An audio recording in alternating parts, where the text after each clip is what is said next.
And welcome back to Coast. Frosty Wooldridge, journalist, speaker, possessing a very unique ability and view of the world, cultures, and families. He graduated from Michigan State University. He's worked as a college guidance counselor. Boy, you've got to be happy with the Final Four, Frosty. Do you follow your team? Absolutely. The Spartans are doing quite the number up there on the Final Four, so we're kind of excited, and Spartans everywhere, I'm sure, are rejoicing. It'll be an exciting tournament. They are always tough in the NCAA finals, aren't they?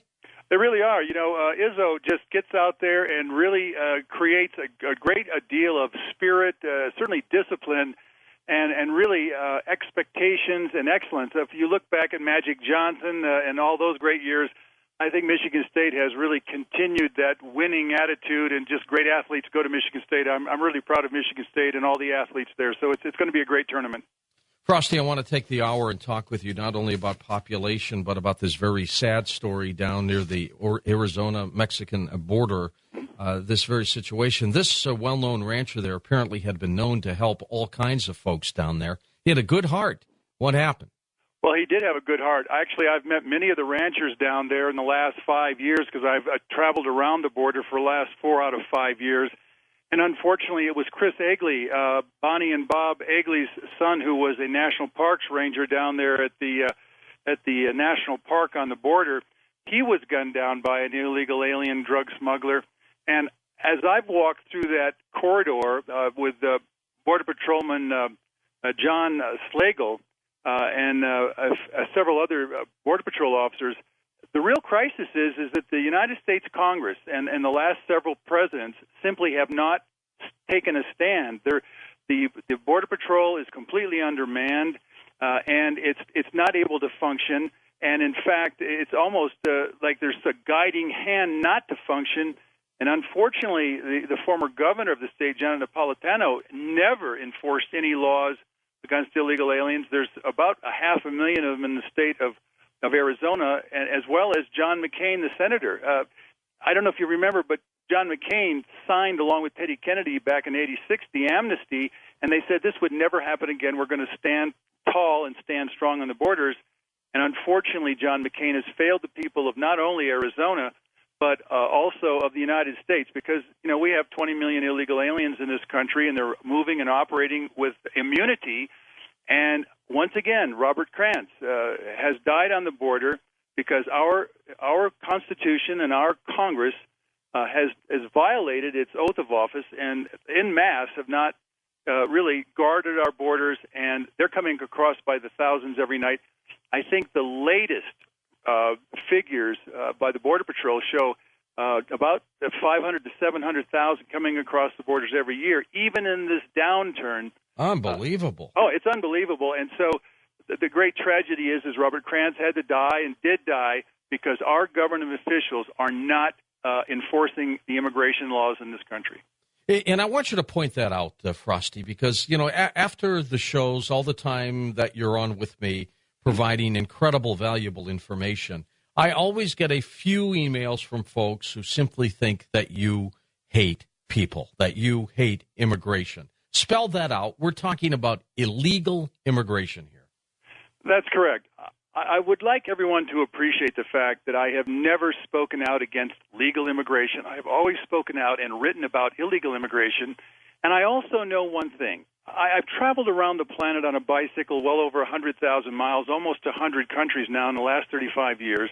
And I have incredible respect for every race, creed, color, every culture, every ethnic group on the planet, because we're all human beings, and we're all doing the best we can to paddle our boats through our lives, to have happy lives, to have a family and have kids, and do what we can do to contribute to the human race and so forth.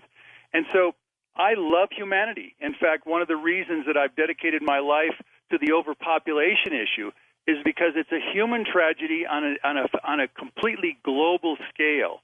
And having seen it firsthand, I have even greater compassion for legal immigrants and illegal immigrants, understanding what they face in their own countries and even what they face here. So this is not about being harsh or being bad or being angry or hating anybody. This is about human compassion, and it's easy to twist it, and that's the great tragedy. I'm hoping that at some point we come to terms. Do we want a sovereign country? Do we want our national language? Do we want a cohesive people here in the United States, or do we simply want to forget our borders and break up our culture, break up our nation, and simply let anyone come in here that wants to come in here at will? And if we want that, then I'll be quiet. If we vote that in, then you'll never hear another word from me, because this is a great human tragedy on a collective level and certainly on an individual level. Well, and you know what, Frosty? They may be pushing us toward that. You know, something tells me way back in the back of my head that they want this one world government and that they want to take the borders down. And by doing nothing, because that's what they're doing, nothing, that they're just letting the floodgates, wide open. Well, that's correct. And one of the tragedies is this. If we let the gates of America down and we give up our sovereignty and we turn this thing over to unlimited immigration, which is exactly what it would become, then just tell you right now, South America, Central America, and certainly Mexico have a population of 325 million. Well, somewhere around 2050, which is only 40 years from now, 2050 to 2060, that population is expected to grow double to 650 million people. And Mexico, unfortunately, grew from 50 million to 104 million in the last century, and they're expected to hit around 145 to 150 million in the next 40 years. And so the great human tragedy is the great human migration, which on a global scale is 77 million added human beings per year. In other words, they're exceeding their carrying capacity, whether it's water, whether it's resources, whether it's food, and so forth, and they're streaming into first world countries. But unfortunately, what they're doing is creating the same consequences and crises that they fled. And unfortunately, there's no end to the line. So America either decides to take a stand and maintain its civilization in a stable and sustainable manner, or we're going to lose this civilization because, as my latest book, and we talked about it last year, America on the Brink, the next added 100 million Americans, that book describes what it means to add 100 million to this country, because that's what we're going to do if we continue on this current path. And that means all of us will be subject to water rationing, energy crises, climate destabilization, species extinction, and quality of life issues are going to be horrendous. You're going to see water crises in California, in Arizona, certainly in Florida, and in Georgia. Nevada, Las Vegas is going to have Nevada, you name it. And so, what do we want as a civilization? And we have to choose, and we just can't wait 25 years from now, and all of a sudden what I call this human Katrina manifests in this country. Then if it does, if we allow that to happen, then we will all become victims and or survivors of this great human Katrina, and no one wins. And the only way we can possibly change the course of history is that if we take a stand and we maintain our borders, maintain our civilization, because since 1970, the average American female has averaged 2.03 children. So we've been a stable society. It's been this massive flooding since 1965 with the Immigration Reform Act by Teddy Kennedy that flooded this country with 100 million more people, and now it's on its way to have another 100 million more people by 2035. And we have to ask ourselves, what do you think we're going to be able to do? Where will we go once that 100 million hits? And that's the question of the 21st century. This is the most ignored, the most evaded, and the most avoided issue in the 21st century, and it's important that we change that by getting it up for a discussion and a debate, and I'm ready to discuss or debate it with anybody, and that's the key to getting this thing out in front of the American people so we can make a choice. Frosty, when we come back, I want to get your reaction to what former Congressman Tom Tancredo wants to do, and that is to put the National Guard out there. We'll talk about that, and we'll take phone calls in the remaining half hour with you. I'm George Noory. We'll be back in just a moment on Coast to Coast AM. Well, next hour, Richard Sauter joins us, hidden in plain sight beyond the X-Files, as he talks about some incredibly huge underground bases. But when we come right back, we're going to take your phone calls with Frosty Wooldridge right here on Coast to Coast AM. Frosty, former Congressman Tom Tancredo, a presidential candidate, wants to put the National Guard on the borders. We've got to do something. What do you think? I agree with Tom Tancredo, and I have highest respect for him. He is a man that really is on the forefront of this whole immigration population issue. We have 572,000 troops military personnel around the world right now on 700 bases in 120 countries. And there hasn't been one North Korean come down through the DMZ of South Korea for the last 50 years. And yet our presidents and this Congress won't guard our borders. And yet we're paying for those 572,000 troops around the world. And yet our borders are literally allowing our citizens to get killed. We've got drunk driving illegal aliens. We got 400,000 anchor babies every year that we get to pay for. We have jobs undercut by illegal aliens across the board. And in fact, most Americans don't realize this, but we pay $346 billion per year, according to the Edwin Rubenstein report, across 15 federal agencies for illegal aliens and their children. So, yes, Tom Tancredo is right. We need to get the National Guard, military troops, the United States Marine Corps down on the border. It would do two things. It would stop the massive inflow of illegal aliens. It would then stop the massive drug trade that's going across those borders. That's getting, hundreds of teenagers who are drug dealers in our communities across the nation are getting, a life of crime, which leads to either getting killed or in jail.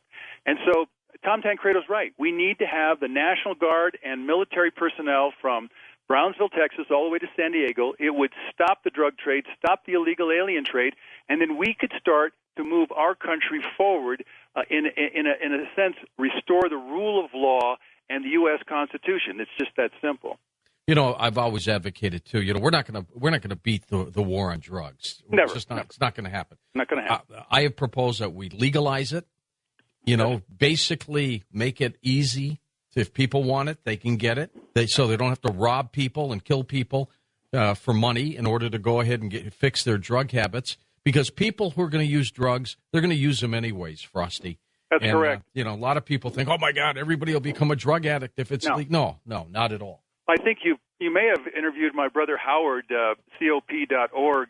He's in Washington, D.C., and he advocates. He's a police officer. He's a former police officer. And he advocates for legalizing, regulating, and taxing all drugs.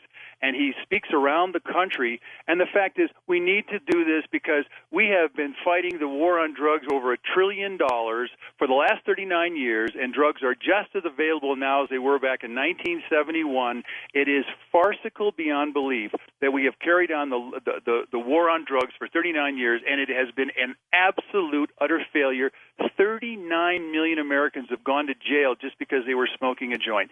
It's time to change it. It's insane to continue the war on drugs. And at the same time, change the income tax. Go to a use tax, because all the drugs right now, all that money is being used to buy boats and cars and things like that. You can tax that and give people who don't make a lot of money some kind of a voucher rebate so they can offset that increase in the sales tax, and they can be fine. Absolutely. I agree with you 100%. Let's go to some of the calls. We'll go, first of all, to John driving around in Missouri, St. Louis-wise. Go ahead, John, first-time caller. Hey, guys. How's it going? Good. Pleasure. My question is Obama seems like he's for illegal immigration. I'm curious, is he looking at the immigrants, bringing them over and making them legal? Is that making them essentially like a bribe to get them to vote for him? Or is he looking at them as future people that he can get extra income tax from? Well, here's the situation. Senate Bill 1639 in 2007 not only gave amnesty for 20 million plus illegal aliens and their children, and Barack Obama, as a senator, voted for it. It also doubled legal immigration from the current 1.2 to 1.5 million per year to well over 2.5 million per year. And so unknowingly, whether you like it or not, if that amnesty passes, either the one that they had then or the one that they're brewing up right now, it's going to add 100 million people to this country and I don't care what your race, creed, or color is, 100 million more people added to this country, everybody's standard of living, everybody's quality of life, the cities will be rammed, jammed, and packed, and resources will be so scarce that no one's going to win this thing. And especially when you look at what's happened to our minorities in this country, our minorities have gone into poverty. We have 35 million Americans are subsisting on food stamps right now, today, March of 2010. We've got 15 to 20 million Americans who are unemployed, and yet we continue to we continue to import between 120 to 130,000 legal immigrants every month into this country. And yet, Katie Couric said 2 weeks ago, we're only adding or creating 95,000 jobs per month. And I'm a math and science teacher. If you simply do the math, there's no way to hire or create jobs for 20 million unemployed Americans when you're only adding 95,000 jobs per every 30 days when you're importing 120,000 immigrants, and that's just the legal ones. So it's a lose-lose for Americans. It's a lose-lose for everybody else. And as you can imagine, that $346 billion that goes for illegal aliens across 15 federal agencies, that price tag keeps going up, and we have less people working to pay for it. So it's a catch-22 lose-lose for Americans. We've got Peter in Queens, New York. Welcome to Coast, Peter. Go ahead. How are you doing, George? Happy Easter to you. By the way, before I bring my comments in, whatever happened to the station in New York City, you guys? Oh, no, starting Sunday night into Monday morning, WOR. Oh, you're going to be on that? Okay. Oh, yeah. That's great. Absolutely. Just want to say there's so much to say about this. Our mayor here in Mr. Mike Bloomberg, he's pushing immigration like hell in this city. He's squeezing American middle class out of the city. I just want to mention that. And this NAFTA trade thing and the so-called melting pot, we got to keep in mind, everybody, every race, creed, and color should keep in mind, the more you melt, the more you put into a melting pot, the more you do away with distinction of every different religion and culture. It's destroyed by they pushing this. I just want to mention that. Oh, and the NAFTA trade thing, I think they're deliberately want that so they can flood into America, North America, and so on. Well, they want you're right, Peter. They want this North American alliance to take effect, and as Jerry Corsi has always said, they want this free trade to run rampant through North America down into Mexico, and it's going to happen, Frosty. Well, it may happen, but again, in all great social change, it takes a consciousness shift of aware American citizens, and then and it'll move toward a mass shift, and then toward tipping point. And I'm hoping, like being on a huge program like this with you, George, and educating the American people as to what they face. I'll give you some examples. Detroit right now is a major immigrant city. It also has a 76% dropout flunk-out rate of its high schools. It has 50% illiteracy in that, and that was brought out by Brian Williams and also Time magazine called The Detroit Tragedy. Los Angeles now has 50% illiteracy. It has 60+% dropout flunk-out rates. It has 113 different languages. Here in Denver, we have 85 different languages with a 67% dropout flunk-out rate just a couple of years ago. And this is manifesting across the country. This is a constitutional republic. What is the one aspect of third world countries that makes them third world? And that word is illiteracy. And so if we degrade ourselves further with massive population loading, it's what it's like. It's like a bunch of kids in a high school chemistry class, the teacher's out the door, and they all pour a bunch of chemicals and all sorts of stuff into a beaker, and there's only two things that can happen. Either it's going to blow up or it's going to melt down.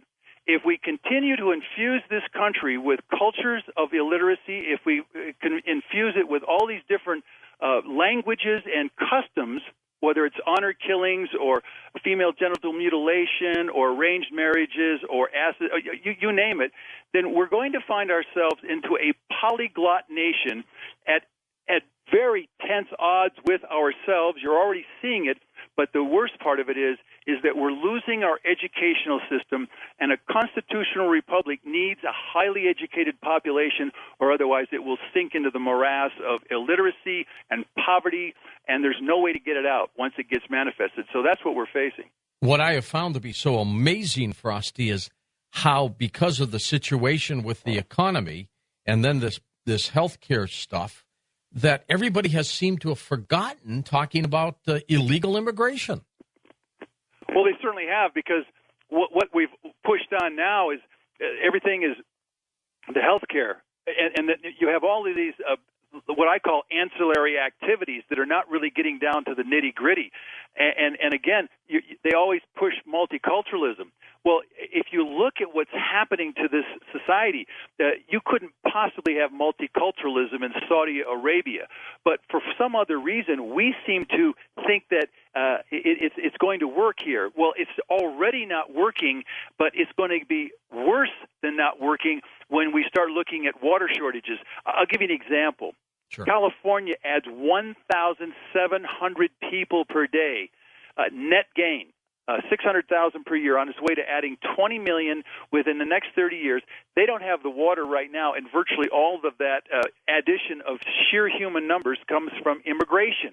And it's destroying their infrastructure. They can't get out of the problems they have, and so we can't either notice that growth is no longer a good word, because you can't keep up with it. You can't maintain it, and you certainly can't sustain it. So either we get a clue here, or we are simply going to degrade the United States of America down into a third world country, and we're actually well on our way. Next up, we go to Birmingham, Alabama. It's Jim's turn on Coast to Coast. Jim, you're on with Frosty. How you doing, fellas? First of all, George, let me congratulate you for taking on this topic. A lot of people are afraid to deal with this. Firstly, I was in the Marine Corps. I've been around the world. We are the only country in the world that doesn't defend our borders physically, okay? This has been going on for a long time. And I'm going to tell you something. In our state, we're so sick and tired of the feds not coming to get the illegals that we round up, we're going to start deporting them to Mississippi, Tennessee, and Georgia. We're just going to take them to the border and shove them into the other states and let the feds worry about it. That's been brought up in our state house as an actual state law. Secondly, the only part of this country that still maintains the culture of the Founding Fathers is the Southeast, with perhaps Texas on the western part of us. There is serious discussion in the local radio stations of, at the very least, having an autonomous region of 8 or 9 southern states, and at worst, splitting from this country because of issues like illegal immigration. Well, I want to add to that. Not only is it illegal immigration, but legal immigration is just as deadly, because it's methodical and it never ceases. It continues to come in. And if you'd like, you can go to beforeitsnews.com, where I'm writing a 30-part series, and it's titled Overpopulation in 21st Century America. And if you want to go again, beforeitsnews.com, that series will show you, much like my America on the Brink book, exactly what our children faces. Because if we allow this massive human Katrina to manifest, once 2035 gets here and that 100 million manifests, then we all become victims or survivors, and there's no way to change it. So that's why, again, NumbersUSA.com is the one favorite site that has over 1 million members, all of every race, creed, and color, liberals, Democrats, you name it. Roy Beck has a fantastic video there called Immigration by the Numbers, and it shows how futile it is for us to continue this. And in my book, America on the Brink, I call for a 10-year moratorium on all immigration into this country, and then only 100,000 allowed per year after that. And the reason for the 100,000 is because that's how many people egress the country every year. So then we would have a net gain of 0, and then we can move toward a sustainable and viable society. Otherwise, if we keep going on this path, it's the same thing as riding the Titanic, except in this case, it's a whole country, a whole civilization, a whole culture, and our language that are going to get sunk here by 2035, which is only 25 years from now. And Frosty, is there anything wrong with picking the cream of the crop to let into the country with legal immigration? Let's say we cut the number down to a real low level, but is there anything wrong with saying, hey, you know what, We want the educated folks. We want the scientists. We want the doctors. We want professional people. Are we being non-humanitarians that way or not? Well, I think we're being reasonable, and I call for the same thing in my book, and that is we need to bring people into this country that want to partake of the American way of life, they want to partake of and become part of the culture, that this has been the most successful civilization because of the melting pot concept, and we want people to speak English and be a part of us, not force us to be a part of their deal, and certainly not try to change our customs, our culture. I just found out that they want to change the Easter bunny to the spring bunny. They want to change Christmas to holiday time. I'm sorry. This country was built on the culture and the mores of Thanksgiving, of Christmas, of Easter, and this is our country. This is our civilization, and either we stand up for it or there are enough immigrants that are now coming in that don't want to have anything to do with our culture. They want to displace it and make their culture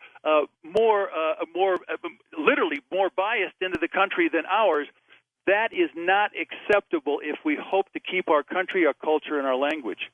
Let's go to Phoenix, Arizona. Michelle has been waiting. Hi, Michelle. Go ahead. Hi, Frosty. It's Michelle Delacroce. I just wanted to say hi. Well, hi, Michelle. Always a pleasure. Thank you. Yes. Hi. Well, George doesn't know me. I'm the president and founder of Mothers Against Illegal Aliens, and I've recently started a new group called Mothers Against Illegal Aliens, Amnesty, Frosty, and I have come out publicly to debate Sarah Palin, who is campaigning for John McCain here in the state of Arizona, which we have a tremendous immigration issue here, and John McCain is part of the problem. So I'm trying to have Sarah Palin step up to the front line and give us her opinion on what her position is on immigration, rather than her always saying her position concurs with John McCain.